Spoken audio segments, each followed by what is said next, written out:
King Lear by William Shakespeare. A narrated synopsis told by the artificially created voice of Brian Blessed for the audio-verse Shakespeare Unleashed series. Part 1. The Division of the Kingdom. The aging King Lear of Britain, weary of rule, decides to divide his kingdom among his 3 daughters, the cunning Goneril, the ruthless Regan, and the youngest, the gentle Cordelia. In his mind, this division will allow him to keep his royal status while relieving him of the burdens of rule. To allocate the kingdom, Lear devises a test of loyalty. He calls each daughter to declare her love for him in words he hopes will affirm his status and validate his choice. The eldest, Goneril, steps forward and, with calculated flattery, professes her undying love. Her speech pleases Lear, and he grants her a sizable portion of the land. Next, Regan, no less scheming, matches her sister's words with an equally grand declaration, which wins her an equal share. Finally, Cordelia, Lear's youngest and favourite, is called upon. However, she speaks plainly and refuses to indulge her father's need for empty praise.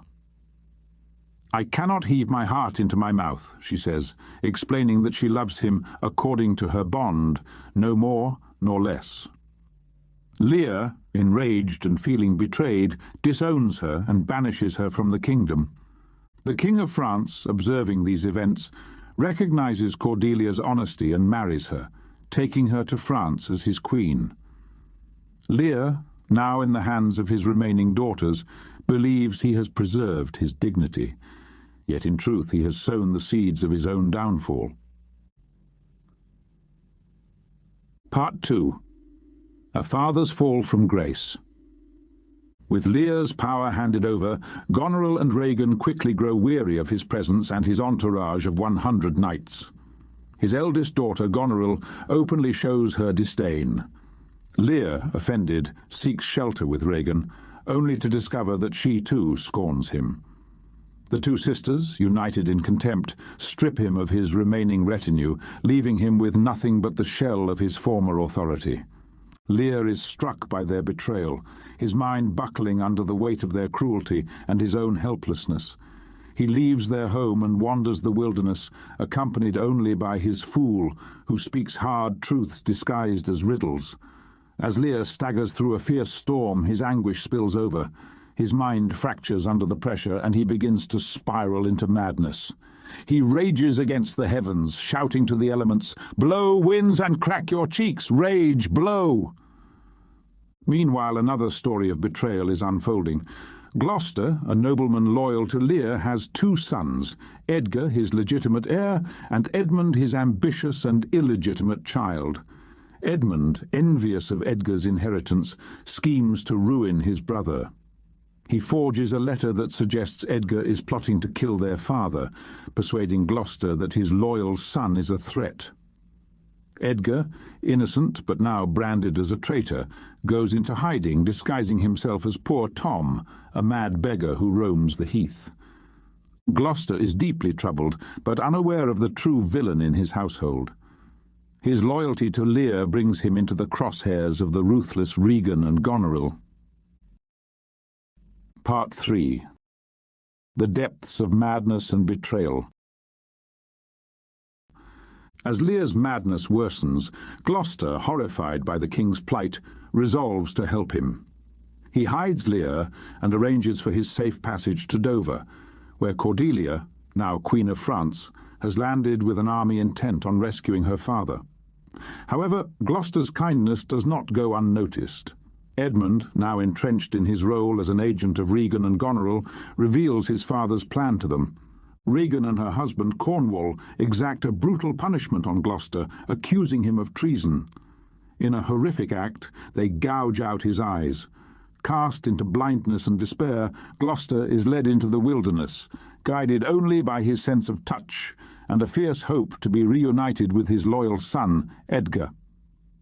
The broken Lear, wandering aimlessly, encounters Gloucester on the heath. The two fallen men, stripped of their status and their senses, find a strange kinship in their suffering. Lear, now fully mad, speaks in jumbled sentences. His words are tragic insight into a king's soul shattered by betrayal. Gloucester, though blind, clings to Edgar, who, still disguised as poor Tom, leads his father without revealing his true identity. Part 4. Love, War, and Ruin. At Dover, Cordelia finds her father. Lear, barely lucid, recognizes her and is overcome with shame for having cast her away. Cordelia forgives him, their reunion a rare moment of peace amid the chaos. Meanwhile, the forces of France prepare for battle against the armies of Goneril and Regan, who have united in the face of this foreign threat. Edmund, now a trusted commander, manipulates the sisters' rivalry to further his own ambitions. Both Goneril and Regan have fallen in love with him, and their jealousy drives them into conflict. Goneril, fearful of losing Edmund to her sister, secretly arranges to poison Regan. On the battlefield, the French forces are defeated, and Lear and Cordelia are captured. Edmund, now fully committed to his treacherous path, orders that they be secretly executed, claiming it is for the good of the realm. Goneril and Regan's rivalry reaches its tragic conclusion when Regan succumbs to her sister's poison. Goneril, racked with guilt, takes her own life, leaving Edmund in command. At the last moment, Edgar reveals himself, confronting his brother in a final act of retribution. They duel, and Edgar fatally wounds Edmund, who, as he lies dying, repents and attempts to undo his final order to kill Lear and Cordelia. But it is too late. Cordelia has already been hanged, her life cut short by the cruelty of fate. Part 5. The Broken Crown.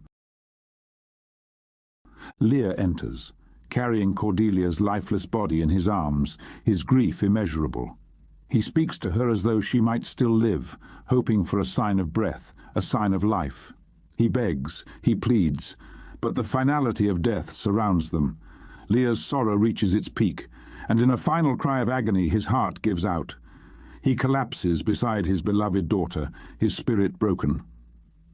In the aftermath, Kent, Lear's loyal nobleman, refuses to take on any role in the kingdom's fractured state, foreseeing his own death. Edgar is left as one of the few survivors, tasked with the heavy burden of rebuilding a shattered kingdom. As the play closes, the stage is filled with the echoes of destruction. The ancient power of the crown, once a symbol of unity, has become a bitter relic of pride, betrayal, and blind ambition. The end.